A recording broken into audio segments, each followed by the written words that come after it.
Всем доброй ночи. Итак, дорогие друзья, я за эти годы, пока был мой канал и есть, подарила вам очень много работ. Как я и обещала, я подарила вам очень много работ, в основу которых лежало этнические знания, традиции, обычаи народов, которые очень сильны. Я подарила вам ритуалы на монгольском языке, на языке суахили, на грузинском языке, на армянском языке, румынские ритуалы.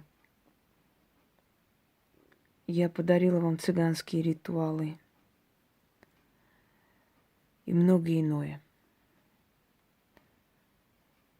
Множество ритуалов, которые корнями уходят вглубь, собранные по крупицам, созданные мной на основе традиций и прочее. И это все очень сильно, и это все работает. Потому что каждому человеку подходит свой ритуал.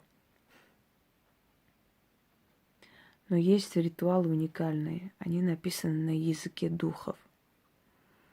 В мире в данный момент этого языка нет. Скорее всего, это либо вымерший язык уже, как латынь, либо это некий язык духов, который нам понять не дано. Ни одного слова из этого заговора я не знаю. Но я знаю, что я 12 лет назад получила этот заговор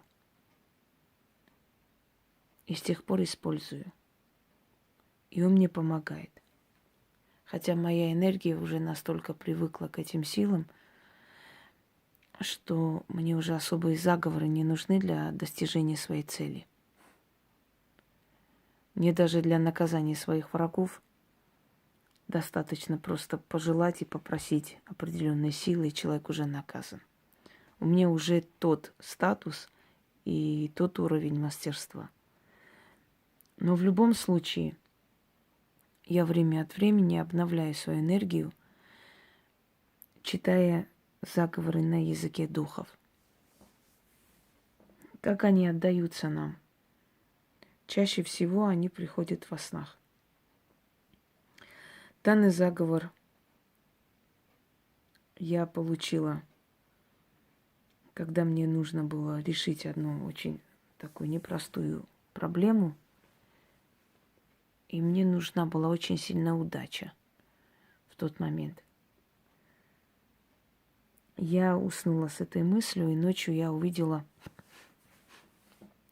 черный замок, горы, такая темная местность, но очень таинственная и красивая. И по этому замку, по цитадели этого замка, шла женщина, точнее женская фигура.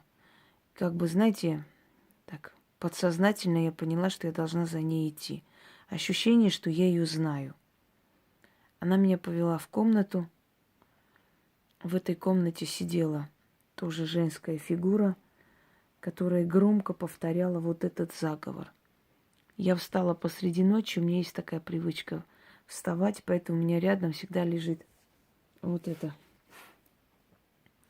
Вот какая-нибудь из книг теней, она рядом всегда лежит. На такой случай, потому что я просыпаюсь, сразу хватаюсь за ручку, начинаю писать в таком иступлении. Я это все пишу, а потом забываю, потому что мне это дано, все, оно улетело. И оно улетело, и здесь что-то улетело. И на следующий день я это прочитала, и это дело получилось. И вот я периодически этот заговор читаю. У меня есть не один десяток таких заговоров, которые я постепенно вам подарю, те, которые можно подарить. Это язык духов. Вот эти слова я говорила перед открытым окном. Точно так же, как и видела в своем видении или в полусне. где там, правда, не окно, как балкон, балкон, который смотрит вниз. Вообще, если честно, я даже не представляю красоту этих замков и виды, которые открываются там. Потому что вот представьте, посреди леса стоит замок. Высокие башни, оттуда смотришь, ни души, лес, внизу дикая природа. И ты себя чувствуешь как бы и, знаете, в объятиях природы, в объятиях мироздания. В то же самое время ты одна в целом мире, но ты защищена, потому что у замка огромные высокие стены. Я в детстве была в таком замке, нас повели в поход, и мы там остались на ночь. Это было волшебное такое ощущение, до сих пор незабываемое, когда внизу воют волки, вот этот черный лес, никого нет, но замок, он закрыт, естественно. И вот на этой цитадели наверху мы, сидя, молча наблюдаем за этим таинственным лесом. И страшно, но в то же самое время понимаем, что они до нас не доберутся, потому что мы высоко сидим. Вот такие волшебные чувства пробуждает замок, особенно старый. И в моих снах часто приходит этот замок. Либо это замок моих предков. Ну, как я говорила, сущность ведьмы переходит от одной ведьмы к другой. Эта сущность имеет свою память. Поэтому непонятно, откуда эти видения. Ну, в любом случае, они очень сильные, впечатляют, остаются в памяти. И вот сейчас я хочу вам подарить этот заговор на языке духов. Я хочу попросить еще раз перестать мне задавать дурацкие вопросы про Луну, когда читать. Если будет нужно, я вам скажу.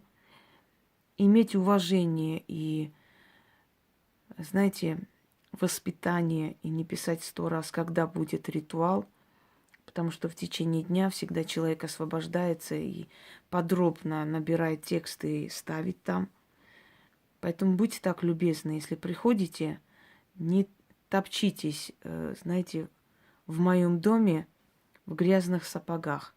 Ведите себя достойно, и тогда и на вопросы вам ответят, и помогут, и объяснят. Это для удачи. Вы это можете читать, когда начинается ваш рабочий день. Вы это можете читать перед проверками, ревизиями.